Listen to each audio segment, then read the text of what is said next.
Guys, আমার চ্যানেলে তোমাদের সকলকে স্বাগতম। কেমন আছো তোমরা? আশা করি তোমরা সকলে খুব ভালো আছো। আমিও ভালো আছি। আজকে বৃহস্পতিবার, তোমরা দেখো আমাদের বাড়িতে লক্ষ্মী পুজো কিভাবে করে। তবে সুরবি নারায়ণ ভক্তি দিব খ্রিস্ট মনে গমন করেন মত্তে গত প্রচরণে অবন্তী নগরী গাদেন দর্শন দেখিলেন বৃদ্ধা করেছে ক্রন্দন দয়াবতী লক্ষ্মী দেবী জিজ্ঞাসে তাহাই কৌমাতা শুনে আমি তব পরিচয়। বৃদ্ধা বলে পতিহীনা আমি অভাগিনী, ক্রমে ক্রমে কহিলেন আদ্যন্ত কাহিনী। লক্ষ্মী বলে গৃহে গিয়ে কর লক্ষ্মী ব্রত, অচিরে ফিরিবে পুনঃ তব সুখ যত। গুরুবারে সন্ধ্যাকালে মিলিয়ে ওখানে পুজিয়া শুনিবে কথা আনন্দিত মনে।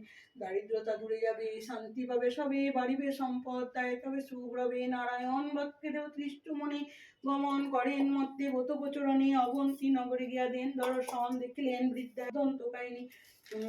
বৃদ্ধা বলে প্রতি নামে অভাগিনী কোনো কোনো কহিলেন অদ্যন্ত কাহিনী। লক্ষ্মী বলে গৃহে গিয়ে কর লক্ষ্মী ব্রত, অচিরে ফিরিবে পুনঃ তব সুখ যত।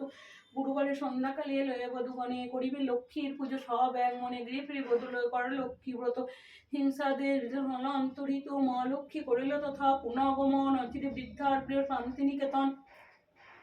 দৈব যোগে একদিন ব্রতের সময় আসি পরিত্যাগ বণিক নয়, জিজ্ঞাসে কাহার পুজো করো বামাগণ, লক্ষ্মী পুজো এত মানুষ পুরাণ। ইয়া শুনি সদাগর বলে অহংকারে যে জন অভাবী হয় সে পুজো